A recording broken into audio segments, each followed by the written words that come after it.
Hey everybody, this is Larry. This is day 17 of the Leetcode Daily Challenge. Hit the like button, hit the subscribe button, join me on Discord. Let me know what you think about this one. Yeah. My apologies for the people watching yesterday's problem, the patching away. Um Honestly, some part of it is that I was just tired after doing the contest, and if you I don't know if I actually didn't mention it during that thing, which is kind of weird, but I mentioned it somewhere else. I ran a 10K in the morning, and then I did another 10K, 20 kilometers during the day. And I don't know, I just, like, you saw how I came at the answer, and it just didn't occur to be honest, it just didn't occur to me that I need to give more details. And partly I was just tired. So that's my apologies. But that's where I want you, the viewers at home, to kind of help me figure it out, right? I think it's very easy to just say, I don't understand. But to be honest, that's not really actionable for me, right? Like if someone just told you, like, your code is wrong, and with no details, you'll be very sad too, right? You'll be like, okay, now what do I do, you know? So definitely what I always say is, feel free to leave comments, and even that is fine. It's just that I don't know what to do with it. But it gives me some feedback. And what I would like, if it's possible, if it's easy, if it's thinkable, is just ask specific questions, right? Like, hey, what makes why is this greedy is not that easy to answer? But like, how do I do it this way, or what are the properties that you look for, and just talking about the thought process more. And I'll try my best. Especially coming in the future, right? And that all that said, I make mistakes too. I try to be detailed most of the time, especially on the daily problems. I mean, the weekly contest, I think, is for a different audience, if you will, right? The weekly contest videos.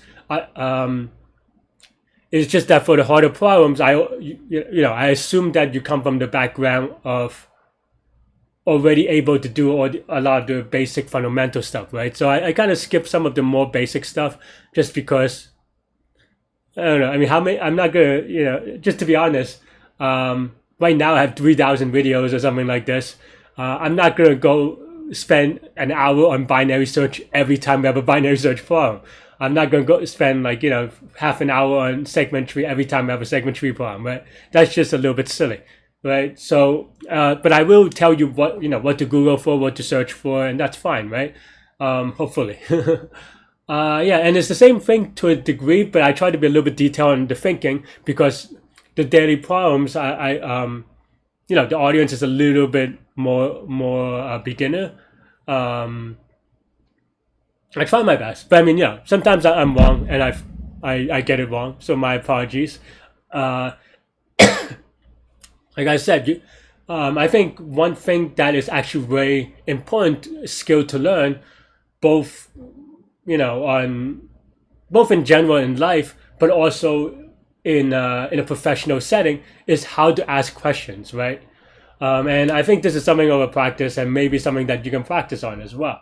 And it's something that I've worked on a lot in the past, right? And maybe this is, I don't know, this is too much of a rant at this point. I didn't even meant to go into this, to be honest, so my bad. But like, just telling someone that you don't understand is not, it's just not respectful, right? To a degree.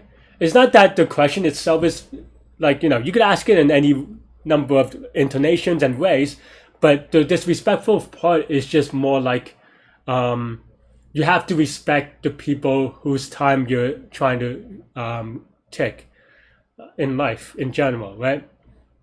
And this happens a lot in my Discord channel sometimes, and other people's Discord channel and programming channels and stuff. It's just like, hey, I wrote this code. Or sometimes they don't even write, I just wrote this code. It's just like, I don't understand this problem. It's like, well, at least show me what you've done, right? It's kind of rude to ask, and this is not everybody, so if you're listening and you don't think it applies to you, fine, but maybe it's something that you could think about for the future, right? But it's just that if you if you want to talk to someone who's an expert and you want them to spend more time than you did on a problem, it's a little bit disrespectful of their time, you know. So make sure that when you ask a question, show how much work you've tried, right? So if you have a question about understanding, it could be like, hey, I try to understand this part. I see that A is equal to B, so da da da da da da da da. But I don't see why this last step makes sense. Instead of saying, oh, I don't understand this. I don't understand the explanation. Like, okay, what do you want me to do? Most people, I didn't make this video trying to make me look smart or whatever. My intention is to make it so that you can understand. And of course, I failed. That's fine. It happens, and I'm not, I'm trying my best. Sometimes I'm a little bit lazy because I'm tired because I have a long day. That's it is what it is. I'm trying the best given the circumstances and my mental setting and all these things, right? But help the person to help you is my point about asking the right questions, right? Like, if you just say I don't understand, well, I already made these videos with the attempt of, if I knew what would make you understand, I would have already said it. So just saying that you don't understand doesn't help me, because I'm like, well, if I knew, I would have done it. Obviously sometimes I just miss certain things, and it happens as well. But you know what I'm trying to say, hopefully, right, is that help the person, ask the questions in a way such that the person you hope to help you can give you a very specific answer to understand.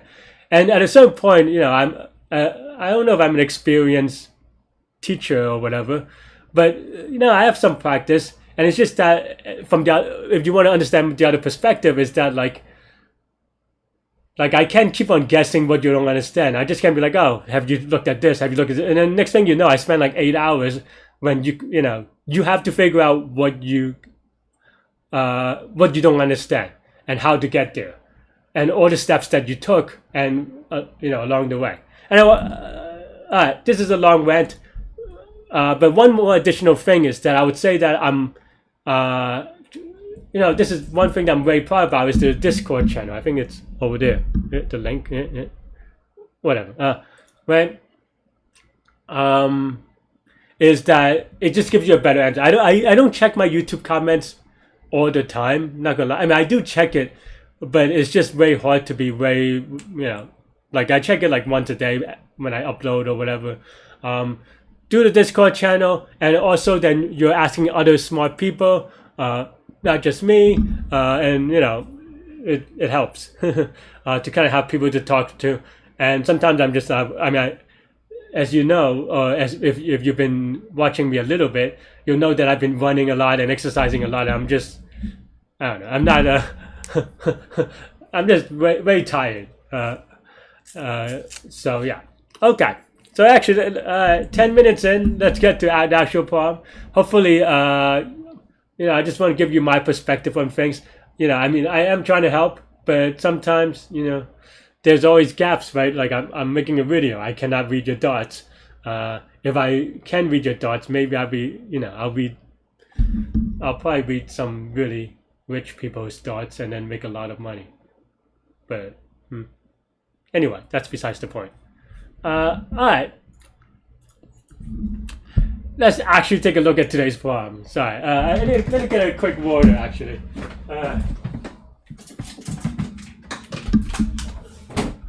Alright, 633, sum of square numbers. I actually did also just came back from a run about 4 or 5 miles today. Nothing too crazy. Very slow, easy paced. But still very tired. Also because I played softball earlier, and I scraped my knee and a little bit injured my knee. So I don't know, a lot of silly stuff. But okay, 633, sum of square numbers. Given a non-negative integer c, decide where there are two integers a and b, such that a squared plus b squared is equal to c.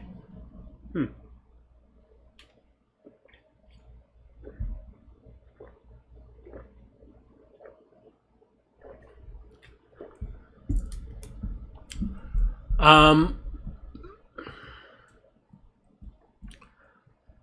yeah, I mean, I think there are a couple of ways you can think about this one.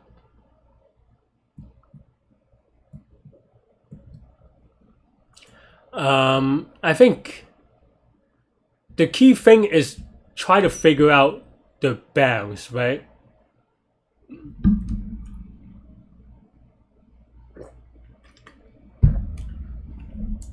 Sorry, catch a breath. Figure out the bounds of your solutions, right?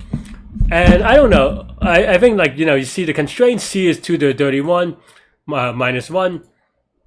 So square root of that is just 2 to the 16, and 2 to the 16 is reasonably brute forceable, right? 2 to the 16 is 65k, something that we can do as long as we don't do, I don't know, a square.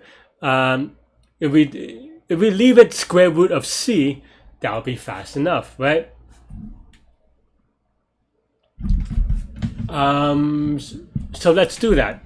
So we can do something like for a in range of, I guess, square root of a. Oh no, square root of c. I mean, and then just brute force, right? But you can also do it like a little bit. I like it with a while loop. So a is equal to. Okay.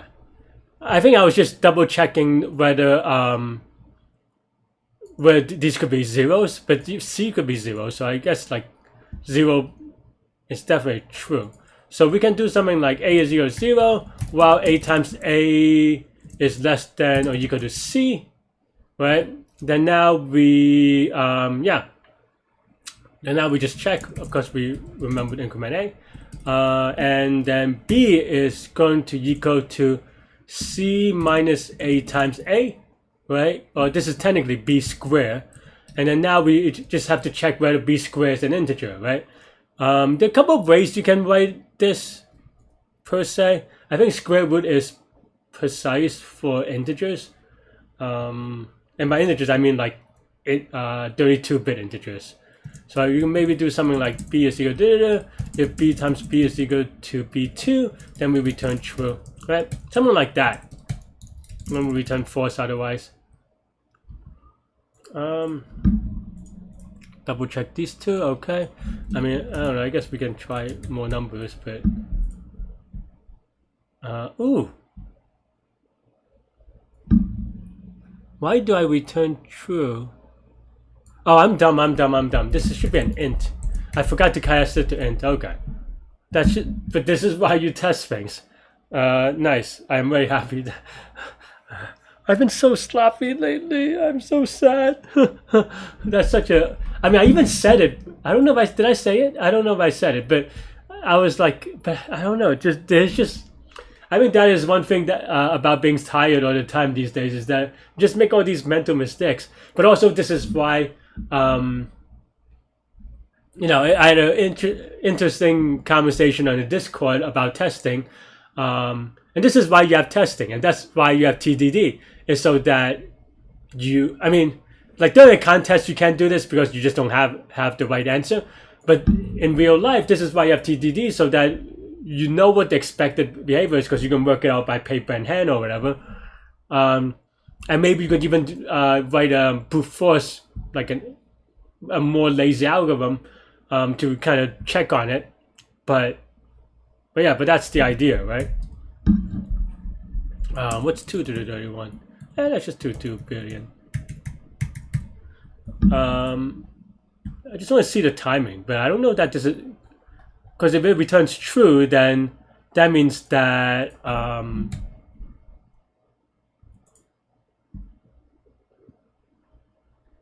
okay.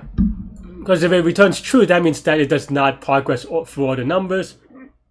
If we return false, that means that we return false. So that means that we've done the entire most expensive loop. And 2 billion is close enough to 2 to the first anyway. So then now we can submit. But about TDD, this is why you have it, right? So that on days where you're not your best, and there are a lot of days where you're not your best, you catch the mistakes. And as long as you still have your brain to kind of be like, oh yeah, this is an obvious, I need to do this, and that's fine. What's the complexity here, right? you can say that this is square root of c, but what is the square root of c? Well, remember that complexity is based on the input size. And so it's going to be n is equal to the input size, right? Which is equal to the number of bits representing c, which is, you can say, roughly speaking, log c, right? So then what is the complexity here? The complexity here is going to be exponential as a result, even though it may not look that way.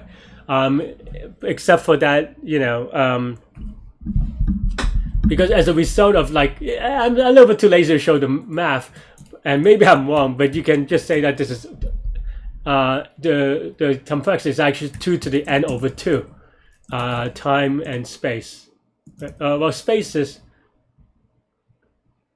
yeah, I guess technically this is also 2 to the n over 2 space, but yeah.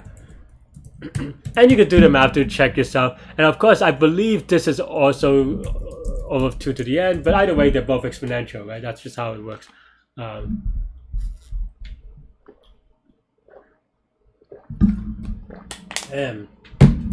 so dehydrated all the time. But yeah, that's all I have for this one. Let me know what you think. Thanks for watching. Hit the like button, hit the subscribe button, join me on Discord. Let me know what you think about this one. Stay good, stay healthy, to good mental health. I'll see y'all later. Take care. Bye bye.